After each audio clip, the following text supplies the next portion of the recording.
Selamat datang di catatan Kak Seto 2.0. Sahabat, tamu saya kali ini luar biasa sekali. Biasanya orang dewasa, tapi kali ini adalah anak-anak, masih tergolong anak karena di bawah usia 18 tahun, kakak beradik yang luar biasa. Mereka cemerlang sekali dalam salah satu bidang ilmu eksakta, yaitu menjadi perwakilan Indonesia di Olimpiade pada tahun 2021 yang lalu, dan sudah lebih dari 40 medali yang didapatkan. Dan siapakah mereka? Kita ikuti ini.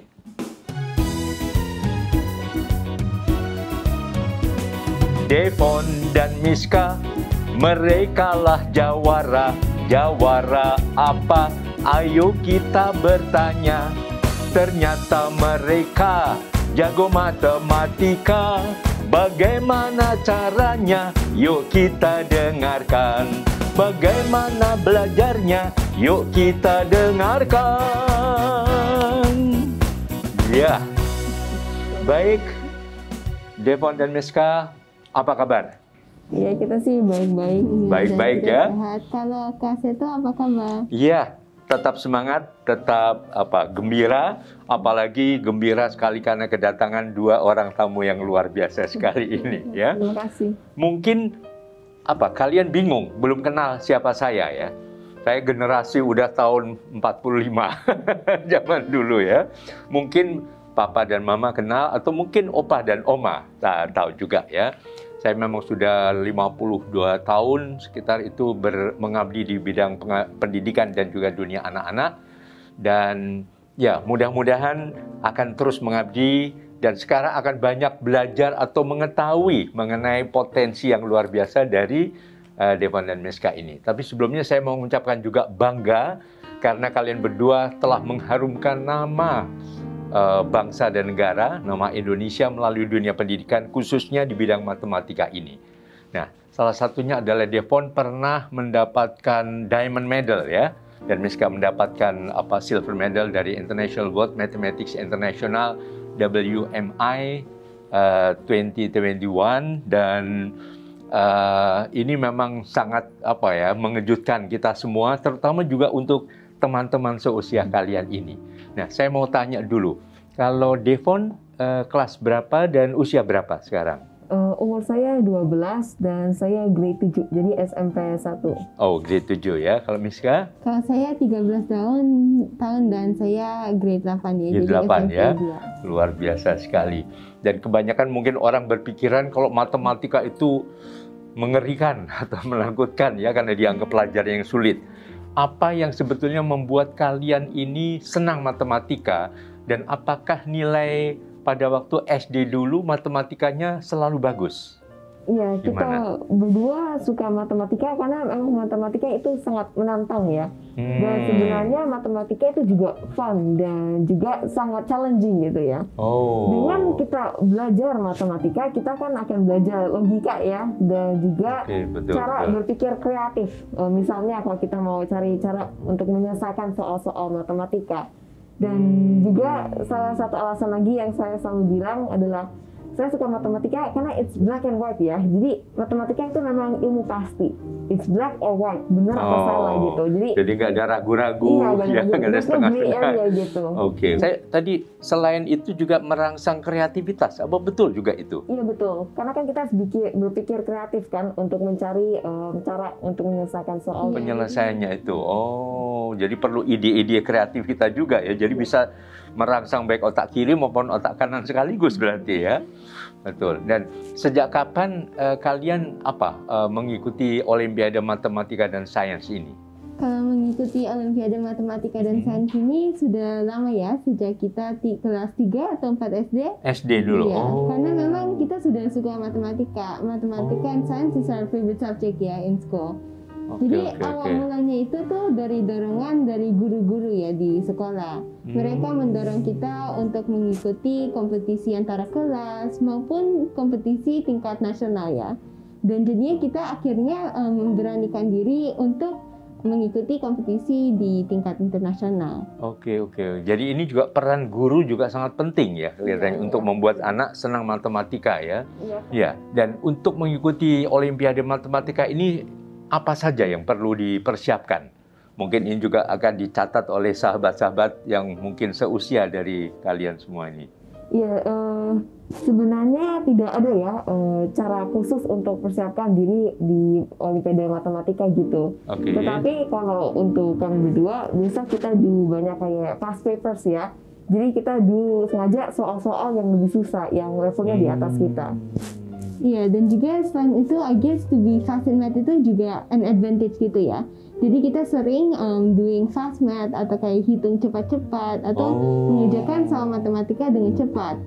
Karena kalau kita bisa mengerjakan soal matematika dengan cepat, kita kan jadinya punya extra time ya untuk cek kembali jawaban-jawaban kita yang tadinya. Iya, dan selain itu sangat penting ya di sela-sela waktu belajar kita harus take a break gitu, refresh once in a while, melakukan kegiatan yang berbeda-beda, misalnya berenang, atau dulu ya sebelum pandemi saya suka main tenis gitu. Tapi memang karena berhubungan ada pandemi, saya udah nggak pernah main sih. Oke. Jadi selain unsur otaknya ini, unsur hati supaya senang, supaya refreshing ada gitu, tetap perlu dilakukan ya. Betul. Dan salah satunya olahraga tenis waktu itu ya. Iya, tenis kalau sebelum ada pandemi. Oke, luar biasa sekali ya. Nah, saya dapat bocoran juga bahwa kalian dulu nggak pernah les matematika atau masuk dalam kursus matematika begitu. Ya, jadi memang betul ya. Memang dari kita kecil kita sih sudah dibiasakan dan diajarkan oleh orang tua kita harus mandiri ya. Jadi maupun lagi kerja PR, sekolah, atau persiapan olimpiade, maupun kegiatan kita sehari-hari. Karena memang orang tua kita merasa bahwa kalau kita bisa menjalani hidup kita sendiri ya, mandiri, go through a problem, bisa ngerasain problems-problemsnya, finding solutions to their problems, kita bisa belajar lebih banyak gitu tentang cara menjalani hidup. Jadi so that we can in the end tackle things in our life gitu. Iya, dan juga kalau kita les matematika, kan biasanya kan guru lesnya akan langsung menunjukkan dan mengerjakan solusinya ya. Jadinya kan kita nggak punya that opportunity untuk learn the process. Memang tentunya semua orang cara-cara dan metode belajarnya berbeda-beda ya. Dan even though belajarnya beda, nggak ada salahnya. Tetapi kalau untuk kami berdua ya, personally, I think kalau kita langsung dikasih tahu cara penyelesaiannya, kita kan jadinya nggak bisa think creatively kan, kayak how to actually get that solution gitu. Jadi I think this is also one of the reason ya kenapa orang tua kami membiasakan kami dari kecil untuk belajar secara mandiri. Oke, bagus sekali. Jadi selain mandiri juga ada kesempatan kreatif, mencari sendiri, problem solvingnya sendiri, dan tidak mudah cepat minta bantuan, ini gimana Pak Guru dan sebagainya begitu ya. Luar biasa sekali ya. Kira-kira dalam sehari, kalau katakanlah bukan belajar tapi bermain matematika itu berapa jam kira-kira berhari? Karena memang kalau tentang membagi waktu ya, kadang kan our schedule is really tough ya. Jadi kadang-kadang kita berasa kayak kita dikejar-kejar waktu gitu. Karena kan pertama waktu sekolah kita yang lumayan panjang ya. Dari jam 7:30 pagi sampai jam 4 sore. Terus kan setelah itu kita harus lakukan semua PR, group work, everything. Dan biasanya kalau kita udah selesai ya, biasanya udah sampai jam 8 gitu, 8 malam. Dan habis itu kan penting ya untuk take a break gitu, refresh once in a while. Nah, habis itu baru kita bisa tuh main matematika. Terus kalau misalnya ada olimpiade ya, kita persiapan olimpiadenya waktu itu. Jadi kita biasanya spend 2 to 3 hours a day. Oke. Tapi yang paling penting juga dikaitkan dengan perasaan gembira, senang gitu ya. Berarti betul kata orang bahwa belajar yang efektif adalah belajar dalam suasana yang menyenangkan.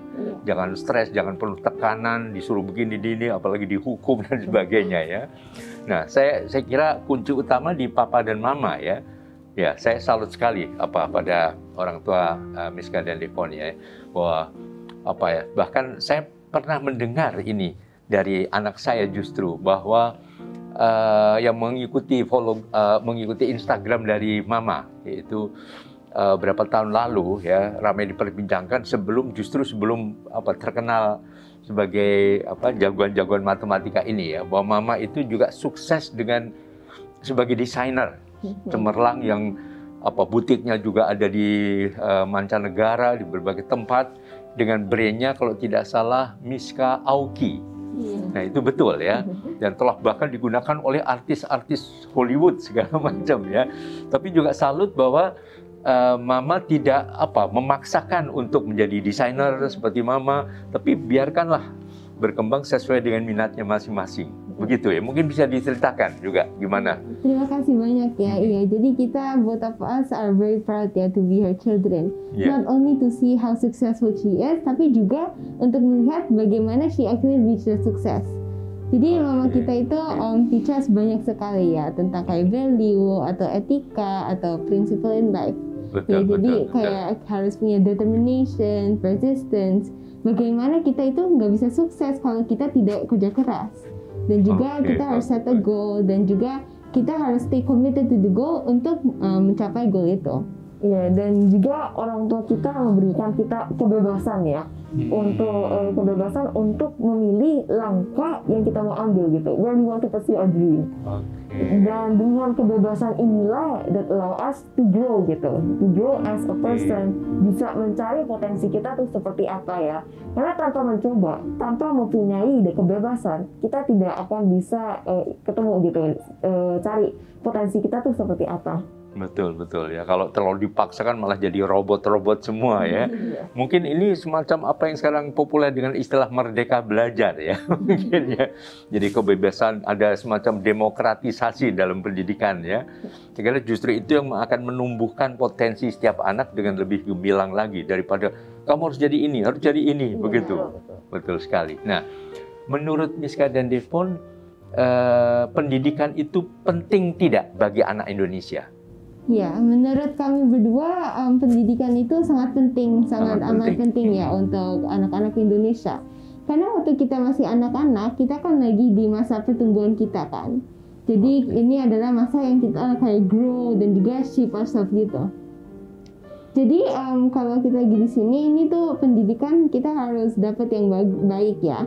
Karena kan kita learn academically dan juga non-academically. Selain belajar ini dari keluarga atau the environment around us, kita kan juga belajar ini dari sekolahnya kita kan. Jadi kita harus bersyukur untuk bisa sekolah. Kita nggak boleh menyia-nyiakan saja. Ya, jadi kita harus dengarkan guru, harus rajin sekolah, dan kita harus always give our best ya untuk setiap tugas sekolahnya kita. Karena in school kita tuh learn things that akan help us in the future. Iya, dan juga sebagai anak Indonesia, kita harus bisa give our best ya, memberikan yang terbaik. Kita harus bisa rajin belajar dan mungkin berprestasi, mencapai cita-cita kita nantinya. Dan siapa tahu kan nanti kalau kita besar, kita bisa menggunakan kepandaian kita untuk digunakan untuk memperbaiki dan digunakan demi kemajuan negara kita. Iya, dan juga something else yang kita harus punya ya adalah kita have to have a positive mindset ya, pola pikir yang positif. Karena kalau kita punya pola pikir yang positif, I think it is the beginning of everything ya.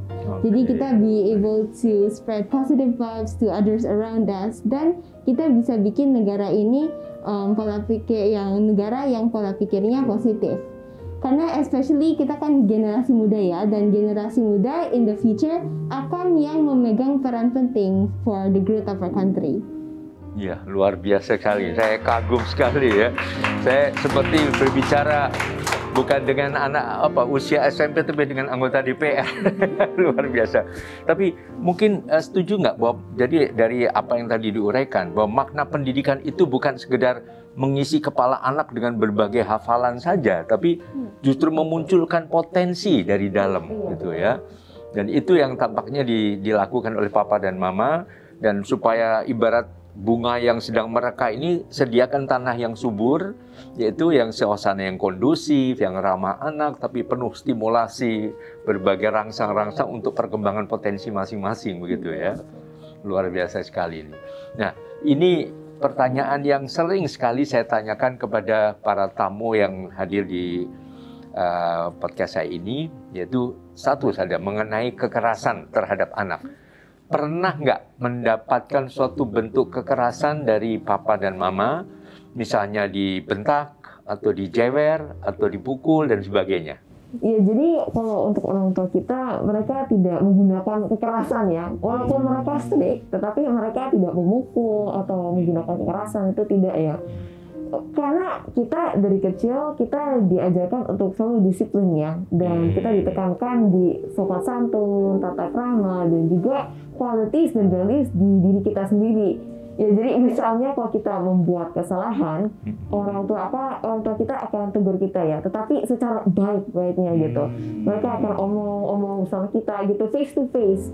Ya, tetapi kalau misalnya soalnya jauh lebih besar lagi, tentunya akan dimarahin ya, pasti pernah dimarahin. Tetapi kami berdua tahu kalau orang tua kita nggak akan marahin kita without any reason gitu. Iya, dan kita berdua juga belajar banyak sekali ya dari kedua orang tua kami. Jadi seperti kayak value gitu, atau etika, atau how to behave well gitu. Jadi tentang kayak kita harus be respectful, sopan, dan humble. Dan actually some of this kita tuh belajar dari our real life experiences ya. Jadi contohnya adalah kalau kita buat suatu kesalahan, mungkin sometimes akan dimarahin ya. Tetapi mereka akan come back to us, dan setelah itu dia akan come back to us dan bilang ke kita and apologize to us ya. Jadi seperti contohnya mama kita akan bilang, Mishka, Devon, mama minta maaf ya kalau tadi mama marahin. Tapi mama marahin untuk kebaikan kalian, supaya kalian bisa grow to be a better person. Jadi mama minta maaf ya. Jadi hal seperti ini adalah sesuatu yang kita actually bisa terapkan ya. We actually can apply it to ourselves. Jadi melihat mama kita doing this, kita can apply to ourselves, dan being apologetic, sopan, dan respectful, dan tidak malu atau takut untuk bilang maaf. Iya, jadi memang kita mempelajari banyak hal-hal ya dari orang tua kami, dan kami sangat bersyukur untuk mempunyai orang tua seperti mereka. Ya, baik, bagus sekali. Artinya tegas ya bukan kekerasan, tapi ketegasan memang perlu juga, mendidik disiplin dan sebagainya, dan juga melalui dialog tadi tapanya. Bahkan ya kalau perlu misalnya agak ini ya tidak ada salahnya mama minta maaf dan sebagainya. Jadi nuansa penuh persahabatan di dalam keluarga, saya kira yang akan membuat itu.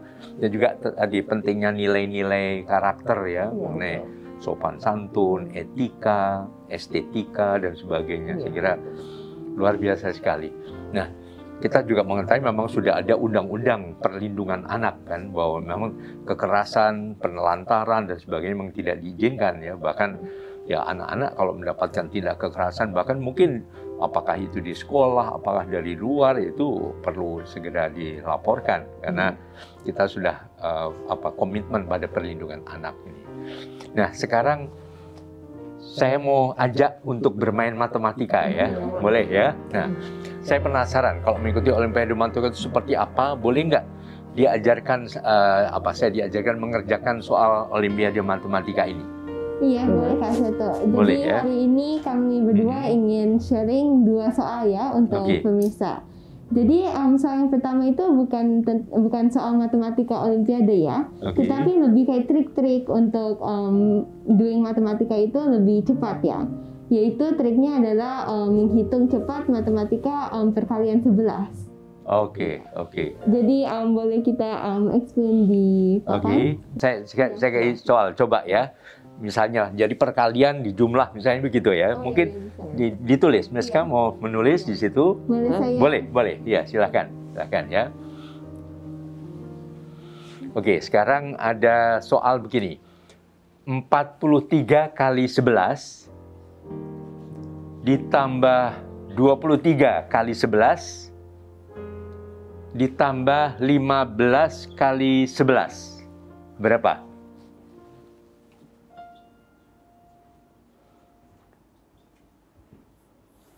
Oke, jadi untuk yang ini kan sebenarnya pertanyaan perkalian 11 ya. Dan untuk ini ada triknya. Mungkin ada teman-teman yang sudah tahu trik perkalian 11, tetapi untuk yang belum tahu kita mau menjelaskan ya. Jadi di sini kita contoh dulu ya. Yang pertama yaitu 43 kali 11. Jadi kita tulis 43 kali 11. Terus ini kan akan 3 digit. Jadi triknya untuk menghitung lebih cepat, kita ambil angka yang pertama ya. Di sini yaitu adalah 4. Terus kita taruh di depan, jadi ininya jadi 4 di sini. Terus step kedua adalah kita ambil yang angka terakhir yaitu 3. Terus kita ambil ini dan taruh di belakang. Jadi ini 3. Dan untuk yang di tengah, yang di sini, kita tinggal tambahkan angka pertama dan angka yang akhir ya. Jadi 4 tambah 3, 7. Jadi 7 ya. Terus kita taruh di sini. Nah, itu kan jadinya 43 kali 11 adalah 473. Oke, waduh. Rumusnya begitu ya, semua ke 11 ya. Jadi setelah kita sudah tahu trik ini sangat gampang kan untuk calculate yang 23 kali 11 dan 15 kali 11. Jadi kita jadi kalau ini berarti 253. Iya, begitu betul. Ya. Oke, 25. Jadi ini kan 2, di sini 3 dan ini 2 tambah 3 jadinya 5. Terus yang berikutnya 165. Iya. Oh, oke, bagus. Wah, saya mesti belajar dari guru-guru saya yang luar biasa ini. Jadi setelah itu kita tinggal tambahkan ini. Jadi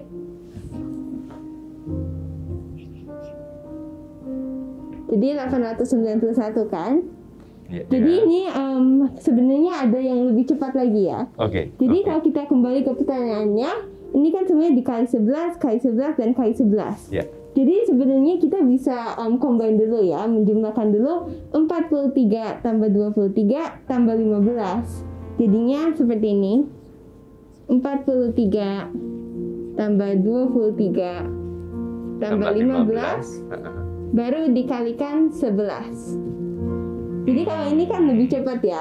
Oke. Ya, jadi ini kita jumlahkan dulu 43 tambah 23 tambah 15 yaitu adalah 81 dikali 11. Terus kita tinggal apply yang tadi ya. Jadinya kan 891 kan. Jadi angka pertama kita taruh di awal. Angka terakhir kita taruh di belakang. Belakang ya. Dan angka pertama tambah angka yang terakhir 8 tambah 1 jadinya 9. 9 ya. Jadi ini adalah trik untuk perkalian 11. Oke, ya. Luar biasa. Untuk pertanyaan yang kedua mungkin Devon akan memperjelaskan. Oke. Ya, saya tulis di papan ya. Oke, boleh. Oke, sekarang soal kedua ya. Mungkin dalam bentuk esai ini. Mohon dicatat saja ini. Jadi gini, ada 2 botol A dan botol B, masing-masing mengandung larutan garam dengan kadar garam 40% dan 10%. Nah, apabila kedua larutan botol A dan B dicampur, maka kadar garam dari campuran tersebut adalah 30%. Jika 375 gram larutan garam botol C dengan kadar garam 20% ditambahkan ke campuran A dan B, maka kadar garam campuran baru tersebut menjadi 25%. Lalu pertanyaannya, berapa berat larutan botol A pada awalnya? Oke. Jadi kalau misalnya ada word problem tipe seperti ini, kita harus memang rangkumin dulu ya semua informasi yang kita bisa dapatkan dari pertanyaannya. Nah, seperti yang kita tahu kan di sini larutan A punya 40% garam, B 10% garam dan lainnya sini. Dan untuk A mixture larutan A sama larutan B kita tulisnya sebagai AB aja ya. AB, ya. Ya. Dan untuk larutan C kan udah dibilangnya 375 gram dan 20% adalah garam. Ya. Dan kalau kita mix larutan AB sama larutan C, kita akan mendapatkan 25% garam dari larutannya. Ya. Sekarang kita gambar table ya, tabel. Oke. Ya. Sekarang agak kesini mungkin kelihatan. Ya.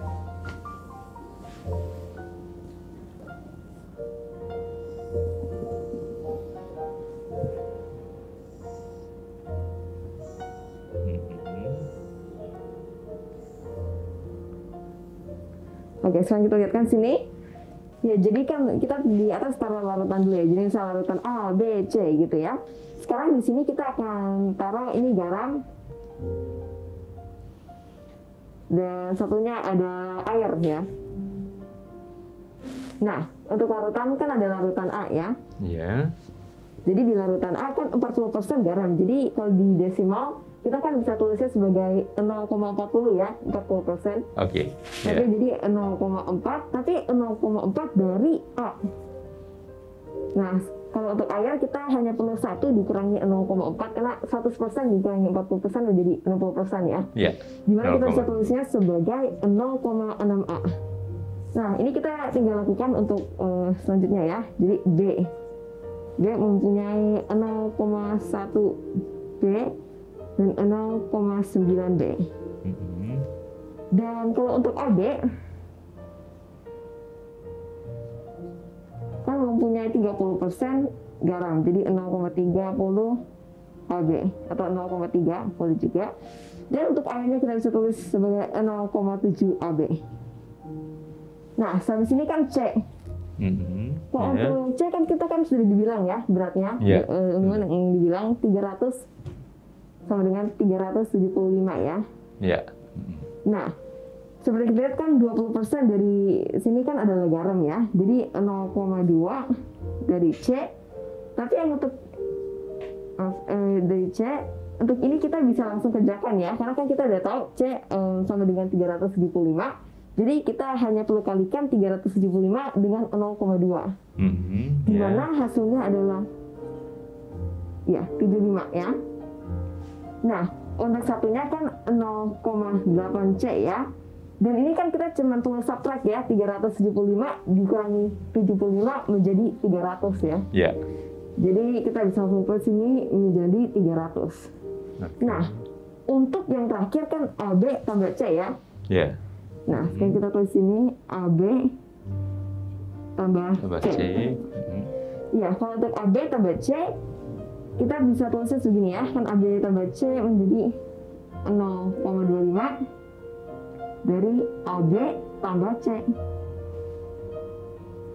Dan untuk airnya kita bisa tulis sama 0,75 dari AB tambah C. Jadi sekarang kita bisa membuat equation ya. Dan untuk equationnya kita bisa tulis begini ya. Jadi 0,3 AB ditambah dengan kan 0,2 C ya. Tetapi kan kita udah tahu 0,2 C sama dengan 75. Jadi ini ditambah 75 harusnya sama dengan 0,25 dari AB tambah C. Kan ini adalah total garam dari AB sama garam dari C ya. Jadi kalau kita kerjain ini, dia artinya 0,3 AB tambah 75 sama dengan 0,25 AB tambah dengan 0,25 kali C.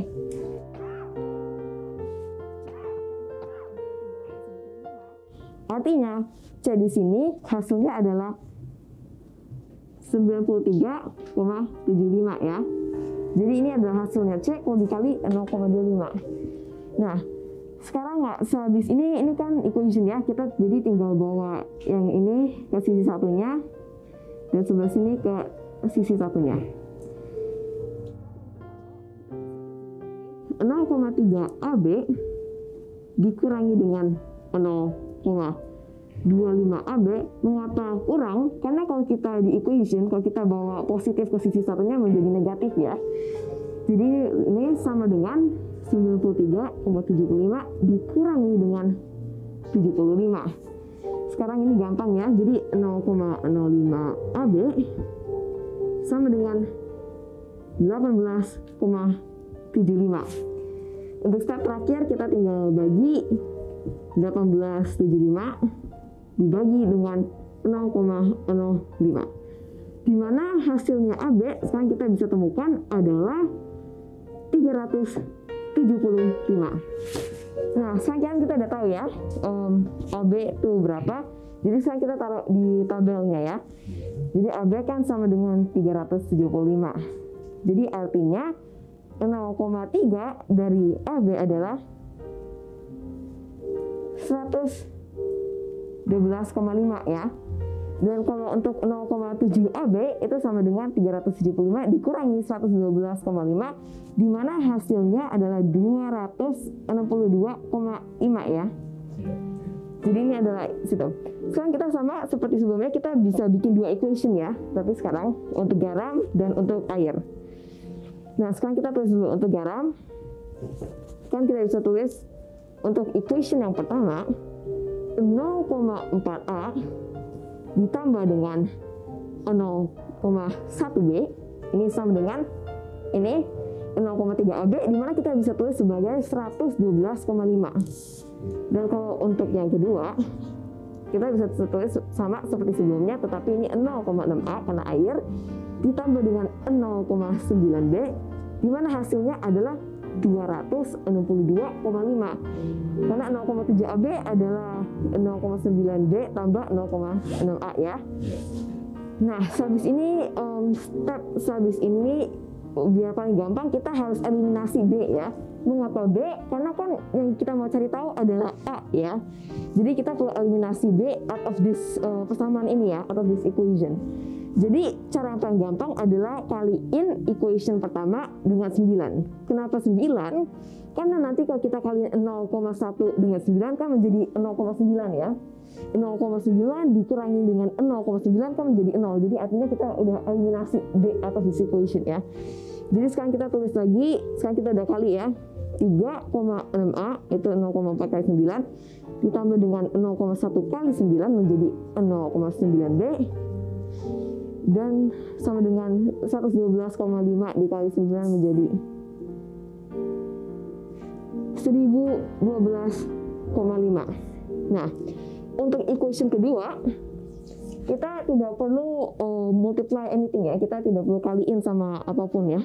Jadi sama aja kita tulis 0,6 ditambah 0,9B sama dengan 262,5. Nah, step sehabis ini adalah kita perlu kurangin ya, equation pertama dikurangi dengan equation kedua ya.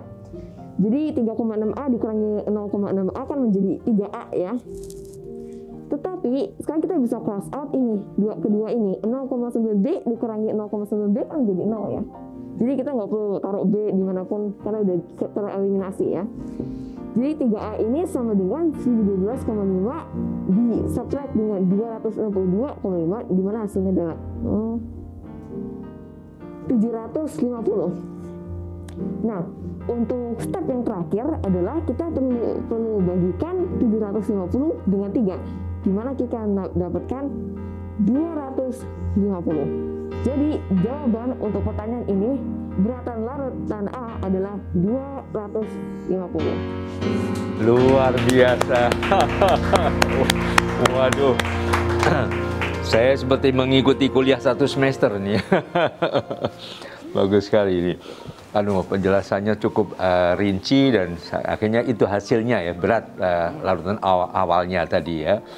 Ya, saya kira ini memang sangat sangat mempesona ya keterampilan kalian ini dalam bidang matematika ini. Nah, saya dengar juga tahun ini juga pernah mendapatkan penghargaan Museum Rekor Indonesia Dunia ya, MURI. Itu apa kriteria atau bidang apa juga?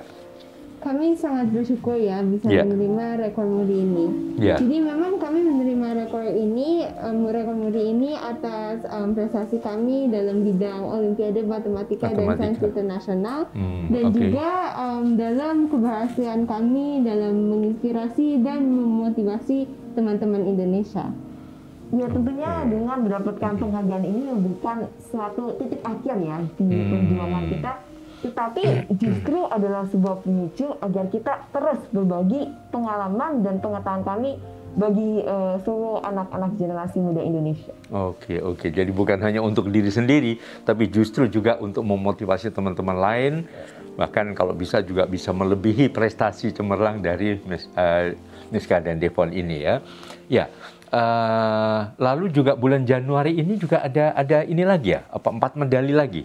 Iya betul, memang kita sudah mulai ya mengikuti Olimpiade di tahun 2022 ini.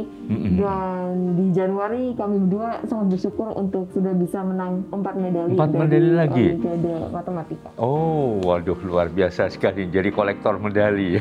Hebat sekali ya. Nah, dari tadi memang sudah menceritakan berbagai prestasi di bidang matematika ini ya. Saya mau tanya juga masa kecil dulu waktu SD segala macam tuh permainan apa favoritnya? Artinya apakah juga ada permainan tradisional atau apa permainan atau main game atau apa? Mungkin bisa diceritakan juga ini. Iya, kalau untuk kita berdua dulu waktu kita masih kecil ya, kita suka main petak umpet atau congklak gitu. Tetapi kalau sekarang kalau kita punya waktu ya, kita suka nonton movie atau main board games ya. Oh, oke. Jadi waktu kecil ya sama seperti anak-anak yang lain, petak umpet dan sebagainya, congklak juga permainan tradisional juga ya. Nah, selain itu tadi kan ada olahraga tadi apa saja artinya di bidang olahraga dan kesenian apa yang bisa diceritakan, hobinya dan sebagainya? Kalau untuk saya dulu sebelum pandemi seperti yang saya bilang, saya suka banget ya main tenis memang. Ya. Tetapi karena ada pandemi ini, jadi kegiatan tenis saya juga jauh lebih berkurang ya. Dan saya actually juga suka tuh bikin inventions that is made out of cardboard gitu. Saya dulu pernah bikin prosthetic arm yang benar bekerja dan 100% daur ulang. Oh ya, oh hebat sekali ya. Kalau Miska sendiri? Kalau untuk saya, karena saya suka art and design ya, jadi saya suka membuat video menginspirasi atau yang memotivasi untuk tugas-tugas sekolah. Oke. Jadi bisa juga untuk dibagi kepada teman-teman juga ya kalau gitu ya. Ya, baik. Saya kira kegiatannya luar biasa sekali dan tidak lupa dunia anak-anak tetap juga bermain. Apakah juga aktif dalam organisasi, misalnya OSIS segala macam gitu? Ada nggak kegiatan yang dilakukan juga? Ya memang in school ada ya, tapi maksudnya kalau sometimes we do group work gitu, memang sometimes we will be able kayak kita jadi communicate together gitu ya as a group, terus kita maybe can lead the group and organize meetings gitu. Sering juga kontak sama teman-teman juga, mungkin dengan melalui Zoom dan sebagainya ya. Jadi tetap sosialisasinya tidak dilupakan ya, sebagai makhluk sosial juga ya. Nah, pertanyaan terakhir nih. Apa harapan Miska dan Devon di tahun 2022 ini dan juga mimpi kalian ke masa depan? Kebetulan untuk kami berdua di tahun 2022 ini kami ingin melakukan sesuatu yang berbeda ya dari tahun-tahun sebelumnya. Jadi instead of focusing on ourselves dan mengikuti kompetisi matematika dan sains internasional, kita mau lebih dedicate this year as the year of giving back ya. Jadi kita mau lebih membagi dan memberikan apa yang kita bisa. Jadi pengalaman, ilmu, dan pengetahuan kita kepada teman-teman Indonesia dalam bentuk atau kesempatan apapun itu. So hopefully di tahun 2022 ini kami akan mendapatkan kesempatan, opportunity untuk melakukan impian kami ini ya. Oke, mudah-mudahan bisa. Dan impian masa depan, nanti mau jadi apa dan sebagainya? Ya, kalau impian masa depan, I guess nantinya I hope that I can be successful ya, dan juga complete all of my studies ya. Ya, dan kalau Devon mau jadi, kalau saya pengen jadi kayak owner of a tech company ya, mungkin jadi kayak Elon Musk gitu, karena memang teknologi itu really amaze me ya. It really improve the way we do things and really like improve the way we live. Oke, wah hebat sekali ya. Baik, kalau begitu. Iya, dan kita sebenarnya juga have a little surprise ya. Ini jadi foto mama kita waktu masih kecil, mungkin sama Pak Seto atau Pak Tresno. Ini saya nih. Waduh, luar biasa. Ini mama nih. Iya. Mama waktu masih kecil nih. Waduh, berarti betapa sudah tuanya saya ya. Jadi mungkin waktu itu mama panggil saya Kak, ini sekarang panggil saya Kek jadi ya. Jadi opa ya. Oh, luar biasa sekali. Sampaikan salam hormat untuk mama. Luar biasa, dan papa juga ya. Waduh, ini usia TK kelihatannya ya. Ini untuk saya ya. Aduh, terima kasih. Wah, nanti saya pasang nanti. Iya, luar biasa sekali. Baik, Untuk Niska dan Devon, terima kasih sudah mampir di catatan Kak Seto 2.0. Semoga perbincangan ini dapat menginspirasi teman-teman yang lain, anak-anak muda juga, agar menyukai matematika dan juga menganggap bahwa matematika itu sahabat yang menyenangkan, ya. Dan seperti biasa, saya akan tutup dengan lagu berikut ini, ya. La la la la la. Prestasinya tinggi di dalam dan luar negeri, bisa bergaya tampil depan kamera. Ayah bundanya mendidik dengan cinta. Devon serta Miska mahir matematika. Devon serta Miska teruslah berkarya. Luar biasa, hebat.